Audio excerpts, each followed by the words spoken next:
The courtroom was hushed, a palpable tension hanging in the air. All eyes were on the woman standing before the judge, her face a mask of stoic resignation.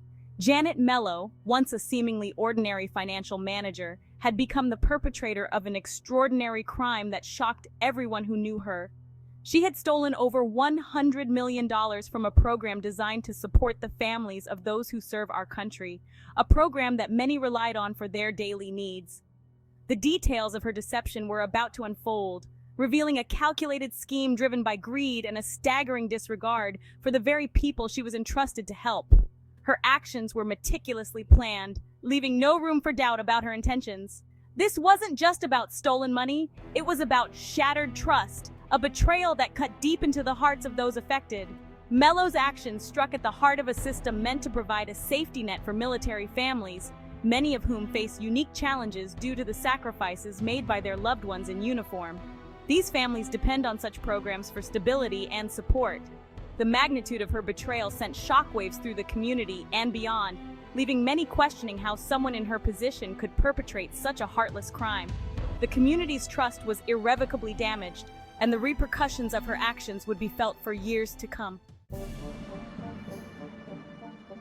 Janet Mello was no ordinary criminal. She was a mastermind who operated in the shadows, meticulously planning her every move. She didn't fit the profile of a hardened con artist. Instead, she was seen as a dedicated professional, always impeccably dressed and composed. Instead, she had cultivated an image of respectability, working for years as a financial manager for the Army Morale, Welfare, and Recreation Program at Fort Sam Houston in San Antonio. Her colleagues trusted her implicitly. Her focus was on child and youth services, a role that placed her in a position of immense responsibility and trust. She was seen as a pillar of the community. It was this very position that provided the cover for Mello's elaborate scheme. She used her trusted status to her advantage. With access to sensitive financial information and the authority to approve expenditures, she was able to manipulate the system from within. Her knowledge of the financial system was unparalleled. Her crimes were not a matter of a single impulsive act, but rather a carefully orchestrated campaign of deceit that unfolded over several years. Each step was calculated, each move deliberate. While military families struggled to make ends meet, facing the harsh realities of financial hardship and uncertainty, Mello was living a life of luxury fueled by the very funds intended to support them, creating a stark contrast between her opulent lifestyle and their daily struggles. Her spending habits were as brazen as they were extravagant, painting a picture of a woman consumed by material desire and an insatiable appetite for the finer things in life.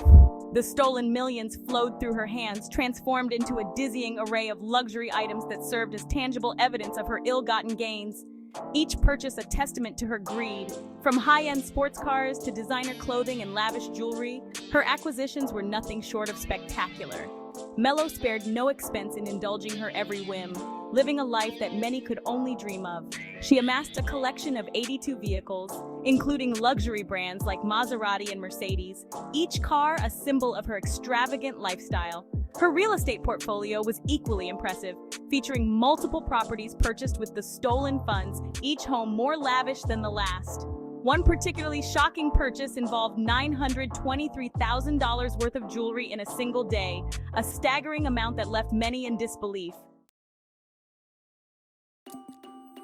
For 6 long years, Janet Mello managed to operate under the radar, her crimes hidden beneath a veneer of normalcy. She requisitioned a staggering $117 million in grant payments, successfully obtaining nearly $109 million. To conceal her fraudulent activities, she falsified her income tax returns, further deepening the web of deceit. However, no matter how carefully crafted, deceptions eventually crumble. Authorities began to notice irregularities in the financial records related to the grant program.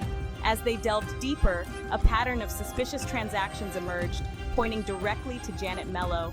The meticulously constructed facade she had built began to crumble, revealing the cold, calculating mind of a criminal mastermind.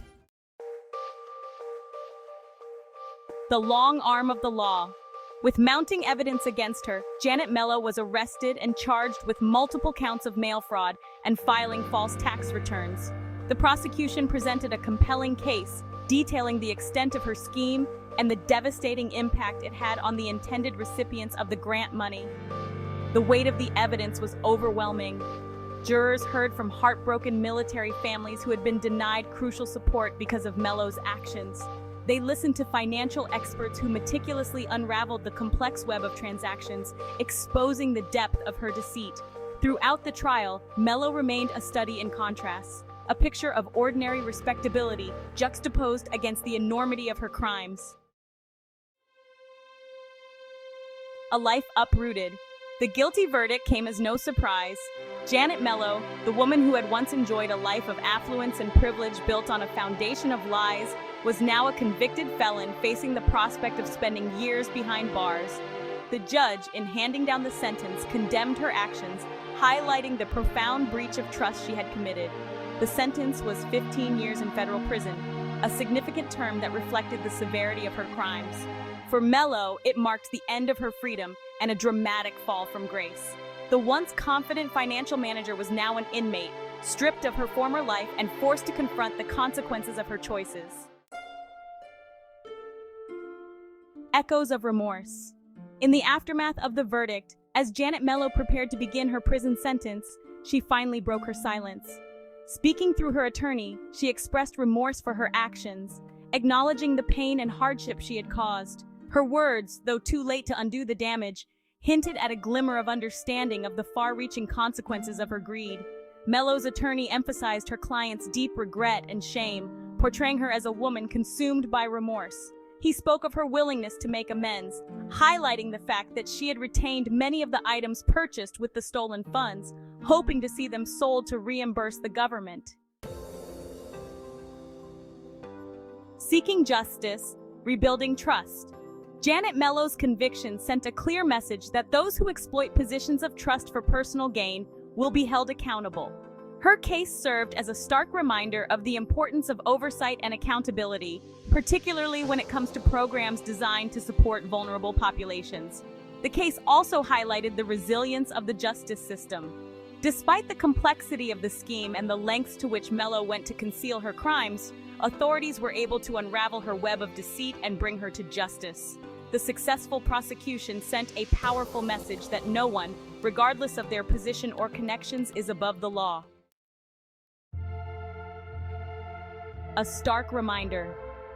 The case of Janet Mello stands as a stark reminder of the devastating impact of greed and the importance of safeguarding public trust. Her actions shook the foundations of a system designed to support military families, leaving a legacy of pain and disillusionment in their wake. However, amidst the tragedy, there is also a message of hope. The case sparked a conversation about the importance of financial transparency and accountability, leading to calls for strengthened safeguards to prevent similar crimes from occurring in the future. The outpouring of support for the affected military families demonstrated the unwavering commitment of a nation to those who serve.